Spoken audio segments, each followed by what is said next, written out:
All right, welcome back. My name is Chris Sachinelli, and I get to build, buy, and sell simple profit businesses every single day. And today we are continuing our journey of buying a business through our buy sell boot camp at Bootstrapper Capital. It's 100% free. If you're watching this on YouTube, you can go on over and get the course itself, the boot camp itself, and join it for free. Get all the resources inside of it as well, including the templates. Today's conversation, where we last picked up, was talking about the 100-day plan, completing due diligence. We've already entered an LOI. We had found a deal. We did initial preliminary diligence on it. And, all that stuff is progressing. And now we're to the point where this thing's actually going to get done, right? We passed through diligence. We got our plan together. We want this thing, right? We got our financing in place. We're ready to kind of go and negotiate this deal, right? So this is where rubber really meets road, right? All of the work that we've done, all of the time that we've committed, all the effort, the energy, the resources, the everything, it all culminates in negotiating an amazing purchase agreement. But before we get into negotiating our purchase agreement, what that looks like and why it's important, I just want to remind us that this information provided in this video is 100% for educational purposes. It's just me sharing my experiences and my journey in this process. And if you are at the stage where you're negotiating a purchase agreement, I 100% suggest that you do please consult a licensed professional before making any decisions, especially any decisions based on the information provided in this video. It is an extremely important document, is an extremely important part of the process, and you 100% need the right level of guidance and support to be able to help you navigate it. Well, what is a purchase agreement, right? So a purchase agreement is a legal contract, is a very legal contract that outlines the terms and conditions of the sale of the business. This is the thing that actually says, once it's executed, this is what's going to happen, right? It is what's itemizing what's in the deal, right? So, and what the deal is and how this thing's getting done, right? So you're talking about what the price is going to be, how the payments are going to be made, what representations and warranties are being made, right? The CYA stuff, what contingencies need to be taken into account, right? The purchase agreement is the most critical component of an acquisition process because it is quite literally the definition of the acquisition, right? Post finishing this purchase agreement, post everybody signing, all that's left is for the contingencies to be met, financing to be approved, and monies to be transmitted, and assets to be transferred, and then the deal is done. But everything is going to be happening in accordance to this purchase agreement. It is a very critical component, right? So the way a typical purchase agreement is structured, and again, this is just typical. We don't live in a world of absolutes, so this is just a typical type of structure. But typically, you're going to start off with kind of a high level, why are we here type of introductory paragraph or section to the deal, right? So it kind of aligns us into the deal. It's going to state, what is being bought or sold. It's going to state who's involved in the transactions. It's going to state what the price is, right? So all the high level fundamental information of the deal will start at the beginning, right? After you get through the high level information, you're going to get into the representations and the warranties. And this is everybody disclosing as much information as they possibly can, because this is 100% a CYA type of section. You just want to make sure everything's out there, because on the backside of this, you become potentially liable, right? So you want to make sure that you're really getting all the disclosures out in the representations and warranty section. Then you're going to get into the actual financial terms of the deal. So what is the purchase price and how is the payment going to be made? What is the payment terms, right? So there's going to be a whole section that's going to talk about the capital structuring in terms of the way that the monies are going to be, how the asset's going to be transferred or paid for, right? From there, you're going to go into the contingencies, which would be if these things don't happen, then the deal falls apart. So everything that must be met in order for the sale to be completed, right? Again, this is kind of a CYA. This is your final out, right? This is a final set of accountabilities. because outside of this stuff, if it's not here, the deal's moving forward, right? So this is like a make sure, make or break, we're getting this thing done type of section. If we are getting this done, we're in the mindset that we're closing. Now you have a closing section that actually outlines what to expect, right? What are the steps going to be in this process, and how is the transfer of ownership, the transfer of funds going to take place? Finally, you're landing this with kind of like the typical boilerplate types of legalese. So your confidentiality, your non-competes, like what types of restrictions, covenants are on the deal itself, right? In terms of the buyer and the seller, right? As well as, the governing law of whatever this agreement is being abided by, right? So those are the parts. All of this comes into a negotiation. So all of this entire process, this entire purchase agreement, if you thought that we were going back and forth with the LOI, you're really going back and forth with this purchase agreement. Like, you got to assume that you're working through this a number of times. The first time is just the starting time, right? Anything worth doing takes at least 5 times. The first time it's going to take 10, right? So you're really negotiating on everything. This is the way in which you're completely mitigating your risk. You're attempting to mitigate as much risk, as much liability, and capture as much upside into the deal as possible by really negotiating a really pragmatic purchase agreement, right? So a lot of effort, energy, all of your effort and energy culmination, right, really lands here in this agreement. So you should definitely have a strategy coming into this negotiation. And the good news is, up until this point, you've now had quite a bit of exposure and experience to the other side of the table. You should have a good sense of who they are, what they're about, and their why. And you should really be able to align into their why at this point in time, right? We talked about that in terms of a strategy with the LOI. You're taking all of that and you're compounding it times 10 when it comes time to negotiate for your purchase agreement. That being said, always remember, it's not two sides of the table. It's not your side, my side. It's not buy side, sell side. It's not sell side, buy side.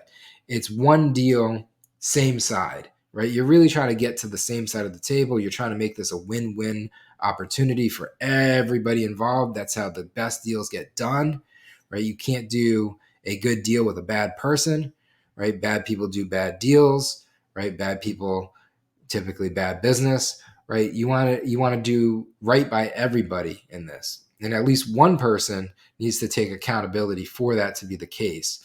And you should always start with yourself, right? So hold yourself accountable, hold yourself to high integrity, and keep that in mind. You're trying to negotiate for both parties to make it a win-win-win situation. That being said, always be professional. You're always trying to be respectful. You want this to be the point where at the end of this deal, you don't necessarily need this person to be your best friend in the world at the end of the deal, right? But you want this person to be in a situation where if you go back to them in 6 months from now, or 12 months from now, or 12 years from now, and you ask them to do another deal, you want them to say yes, right? That's like a great frame. I think that's a great framework to have in your mind. Like, you don't want one business, you want repeat business, right? So you want to do deals a ton, and it's a relationship game. Keep the relationship, keep it strong, because you do a good deal, you do it the right way, right? It's not about winning or losing. It's about everybody finding a solution for their specific problem. And just because one person has a problem doesn't mean that it's everybody's problem, because somebody's pain doesn't necessarily have to be somebody's gain, right? There's always the ability to figure out terms that make sense for everybody. A little bit of give does get, right? So you got to give to get. And ultimately, if everybody's giving to get, where somebody is hurt, it's not that big of a deal for somebody else. And where you're hurt, it's not big of a deal for them. And you can figure out a good deal that makes sense. So now we know that the mindset and the strategy that we're taking to the purchase agreement, because it is a very important part, right? It's a very important part process, and you want to have a strategy going in, right? Structure, strategies, and accountabilities, right? Get you to simple, profitable outcomes. When you come into the representations and the warranties, the best strategy in the back of your mind should be, CYA, right? I do not want to get caught when the tide goes out with my pants down, right?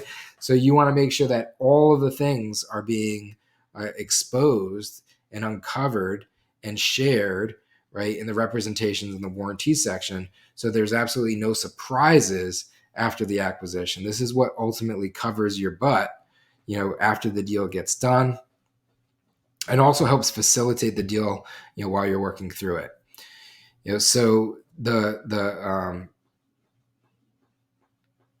so like all the insurances, from a sell side, you're really disclosing everything that you know about the business. And like, this is the opportunity for you to say, like, if you know something bad, or if you know some risks that you could otherwise be potentially held liable for on the backside of the deal, you want to be able to put that, be able to put that up there, right? That includes from the financial performance to legal and compliance concerns, intellectual property, right? The IP is a big deal. That's actually something that oftentimes gets overlooked. Customer relationships, key customer accounts, key stakeholders, like key man, all of those things. You just want to make sure that it's there and it's accurate and it can be verified. And it's verified in the purchase agreement, and thus it's also verifiable thereafter.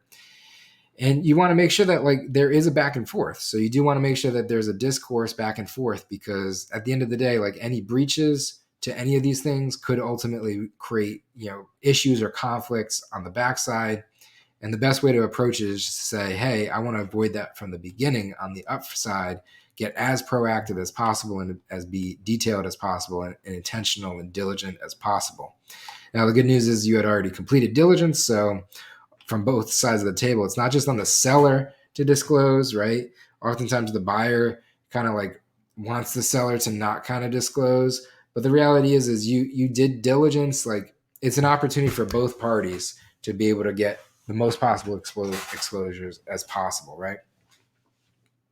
Next section is going to be your purchase price, right? This is an opportunity for you to negotiate. This is an opportunity for you to leverage all the effort and energy on the buy side that you put into play.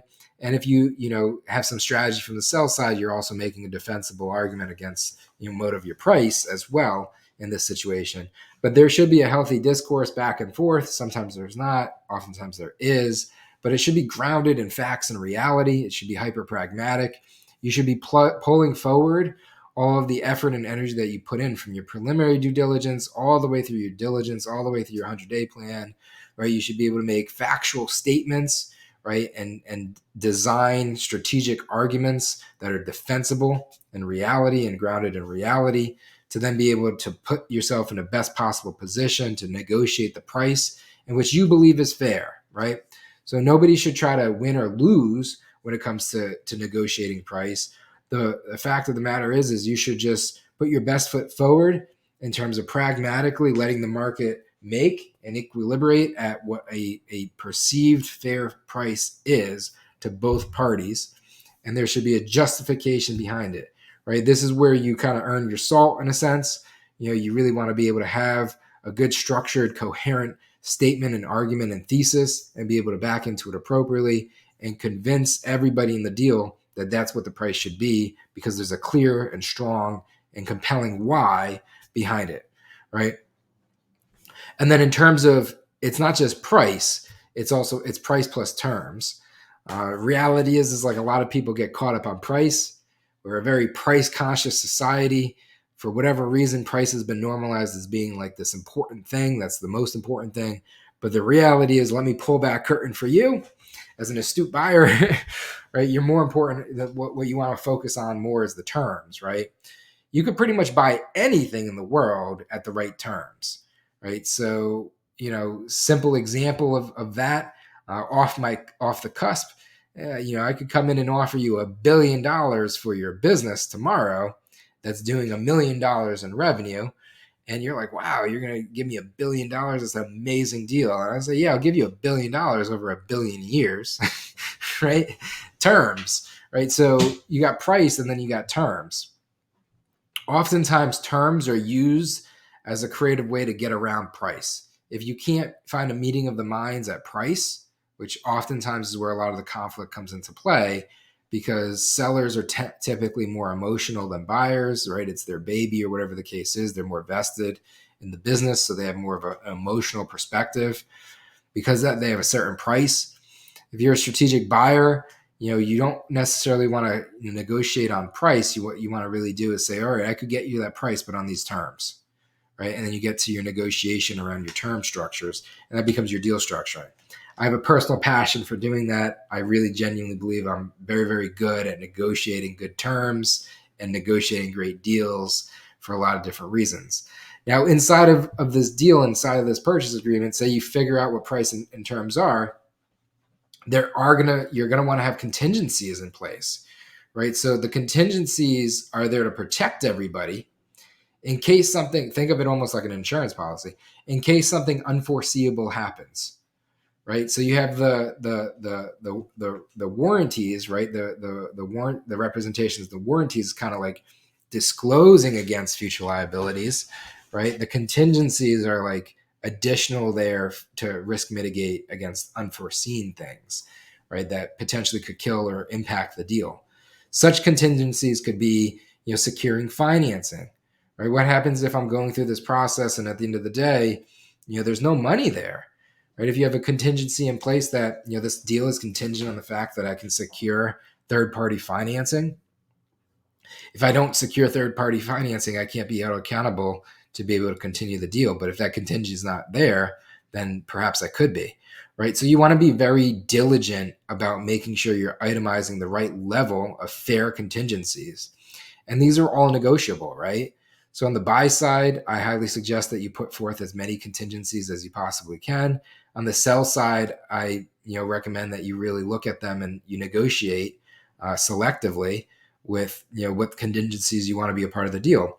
Because if you're a seller and there's like a ton of really restrictive contingencies into this deal to get it to potentially close, and there's a high probability that it won't, you got to ask yourself, like, man, I just spent 90 days or 6 months or a year to get to this point. You know what I mean? Like, you got to ask yourself time, value, money, all these things. So you got to make good, timely decisions on behalf of yourself and everybody else. But it is very important, and it does protect both parties. So it's not just on the buy side; it's also on the sell side, and everybody should also take a good amount of time to be diligent, have good, timely discussions, and keep it as pragmatic as possible. Kind of try to take emotions out of the equation, especially when you're doing and closing the deal. Try to be as pragmatic as possible. That being said, now we are potentially closing the deal. So we got to talk about the closing process, right? So there's a process to the close. You're working through the purchase agreement. Everything gets finalized in the purchase agreement. Everybody signs the purchase agreement. Well, now what? Like, how do I even know what to do? Like, what do I do with my hands? Like, what's next? Well, that's the goal and the purpose and the intention of itemizing the closing process, right? You want to be able to actually be in a situation where everybody knows what to expect next so that it's clear, it's black and white, right? The expectations are super transparent and up and accountable, right? Structure, strategies, and accountabilities, right?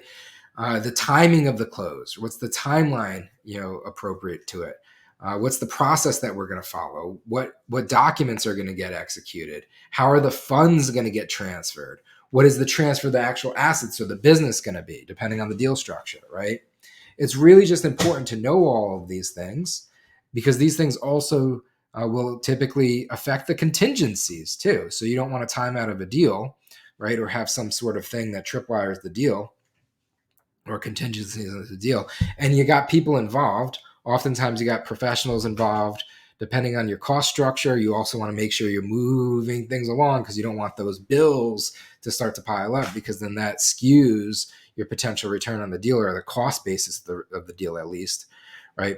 So for all of those reasons, and then also everybody's schedules, right? You got to make sure everybody's schedules are aligned. For all of those reasons and definitely more, it's important to outline this process, right? Now that everything looks like it's going to close, well, guess what? You kind of want to be indemnified in case something may potentially go bad. So the indemnification process is really going to put it in a position where it's going to state who's responsible for what, or who's not responsible for what, after the sale takes place, right? So it's really a protectionary section. It's a protectionary clause. And for those reasons, you really need to carefully review and negotiate what's included in the indemnification, what language there is, right? Because based off of inclusions in language, some parties could be held responsible for things that they otherwise thought that they were not, right? And inclusive in that could be financial cost of burden or risk, legal liability, etc. So for a lot of reasons, and definitely more, spend some time and make sure you have the right level of professional support, right, to be able to help you navigate through all aspects of this purchase agreement, but specifically and especially things like the indemnifications, the representations and warranties, the contingencies, but really all aspects, right? But you want to make sure that you're mitigating as much risk, right? Finally, you're kind of closing off this agreement with kind of standard types of terms. So you're talking about confidentiality and non-compete, right? Say you just sold your asset, right? Say you're buying something from somebody. You're in the back of your head being like, all right, what did I actually buy? And can this person now all of a sudden just become my competitor again, right? They've been running this business for 10 years. They know this business. I'm buying this business. I'm just getting started. I got to learn. I got to curve, right? Whatever the case may be, they got, are they able to come in and directly compete with me? Right? All of these things are really important. I'm buying IP, right? I'm buying, all of these proprietary business practices, right? Are they going to sell it to somebody else? Are they going to share it with somebody else? Are they going to make competition? So all this stuff you want to have baked out and ring fenced, right? So this is the opportunity to ring fence risk.